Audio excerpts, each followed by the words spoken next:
All right, I'll lift off tomorrow talking about that I was going to say something about JPJ, Jackson Powers Johnson, the what offensive lineman. They say center, he plays center, but I'm pretty sure he's going to be a guard when he comes in. But I don't really do those types of schematics here. I just talk about what I know about. And what I know about is people. And this dude is good people. He's a hard worker. His coaches have a lot of good things to say about him, and but of course, coaches have good things to say about all players. So that's really not anything to be unexpected of. But what I do see on film is this dude really want to push people around. Like really wants to push people around. Like that's what he's happy doing. Like, if he couldn't do this, he would be a bouncer somewhere, like in the roughest place in the middle of rural Omaha, something. This weird big white dudes go to get drunk, and he wants to go there and push everybody around and keep the quiet around here. You big country Fred boys, get hell on and get back, and your big ass too. And he just went around, push big people around, and be a big person. It's fun to watch, and he really loves doing his job. And I've never seen a lineman celebrate a block like he had. I mean, everybody loves doing their lineman job. Everybody loves doing their cornerback job. Everybody loves doing their running back job. And when they do their job, you almost always see a quarterback and a running back doing their job and letting you know what they did, pointing for.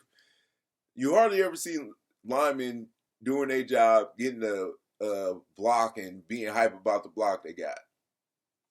Or not freaking JPJ, though. I seen this dude make blocks and get up like, ooh, you got pancaked. What? I was like, that's what I'm talking about. Just celebrating a block. Having the type of joy in your game. Just doing joy in your job, knowing that my job is just to push this dude down and woo, look how down he got pushed. I like it. It's their Raider mentality. Yeah, I think all the kids that we drafted really have that mentality. Really made sure that Antonio Pierce and Tom Telesco did their research on these kids so far as what I'm seeing, and that they're really solid people. They really want to work, and they're really Raiders in their personality.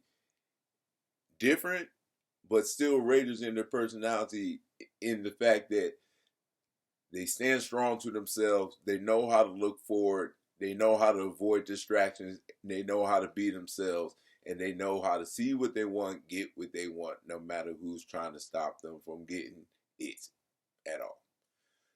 And that's who those kids are. And they have that as the standard for the building. If you don't have that standard, then you can't come into this culture. And that's going to be something known around the league more and more as the Raiders go further from here towards the future. It's going to be a respect around the league. It's going to be not, can I play, do I want to play for the Raiders? It's, can I play for the Raiders? It's, will I be accepted as a Raider? Do I have the personality? Do I have the inner person to be a Raider? Because that's what you're going to have first to be a Raider. And that's what AP and TT told you in this draft. That's why they were so comfortable with going to best player available, because it wasn't just the best player available on the board or by drafting standards completely. It was the best player available by their standards, by the standards of the Raiders standards. And those are who they're looking for, and that's who they get. And if you don't meet that standard, they won't let you into the building. So if you're a Raider, then you know you meet that standard, because we wouldn't have drafted you here. And if that's who you want to be, then you want to be here. If you got that personality, you got a Raider personality, you want to be here at this Raider franchise doing it the Raider way. And it's going to be an honor to be able to come here and do it that way, because teams are watching. And what do they see? They see fun on the field, man. And that's what you really want to see as a player. That's what you want to see. You want to see success. You want to see you want to see good teammates. You want to see success. You want to see accomplishment. But you really want to see fun. If you see they out there having fun on that field, you want to go out there and get on that field and have fun with them. That's when you love your job. When you can't wait to get to work. When you do nothing but laugh all day on the job. That's what this team is going to be built into. A bunch of hard-nosed workers that know how to get to the job, work as hard as they can, doing what they love to do, going home and doing a little bit more of it while they get home before they get some sleep. That's what they're going to have on this team. That's what you're going to have to be on this team. And you want to come have some fun on this team, you're going to have to work your ass off for it. And that's the culture that we're building up in here. And it's a great thing for us. And that's why we can't just have anybody in here. You just can't say we think he's talented, so we'll bring him in. And they wouldn't do that. They wouldn't just bring in Michael Penix because they think he's talented.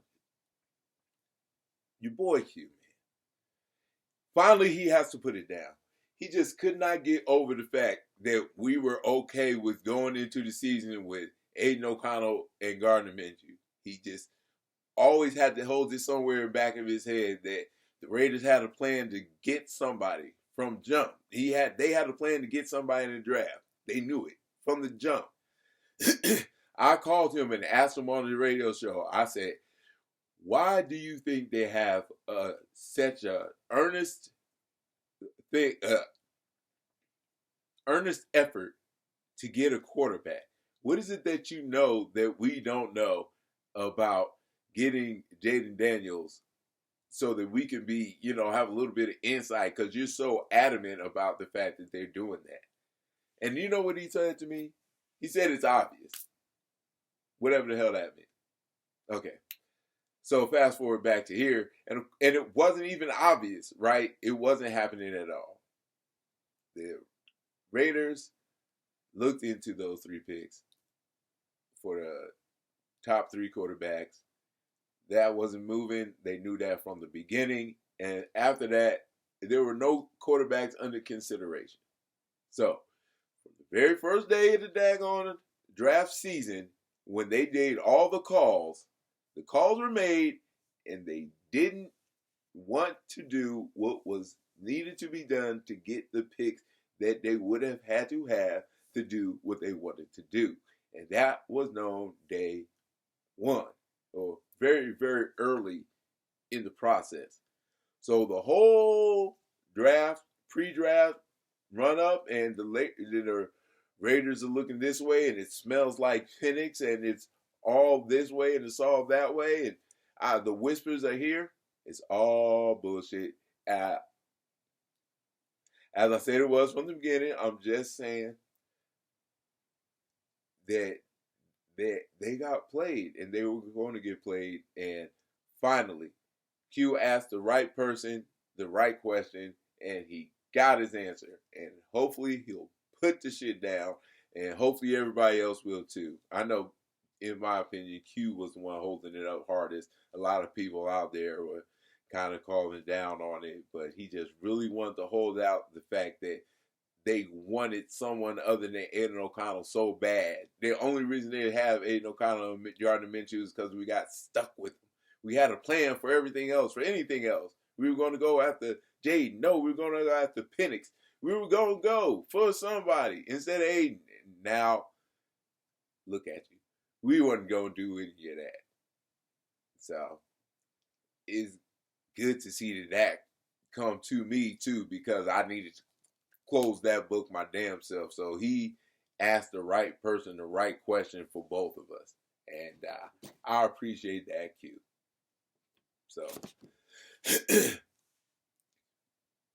finally, I think we're just going to be a fabulous Raiders team, because Antonio Pierce has decided to build this team in the model of his old school New York Giants. And everything's coming together. The line is coming together. The D line is coming together. The tight end room is coming together.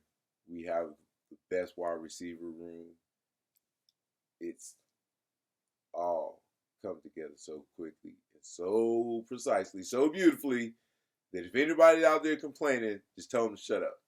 Okay? If they don't understand the block Bowers thing, just tell them to shut up. Okay? You'll figure it out in a couple of months. For now, just shut up. Shut up and watch the dough rise. Okay?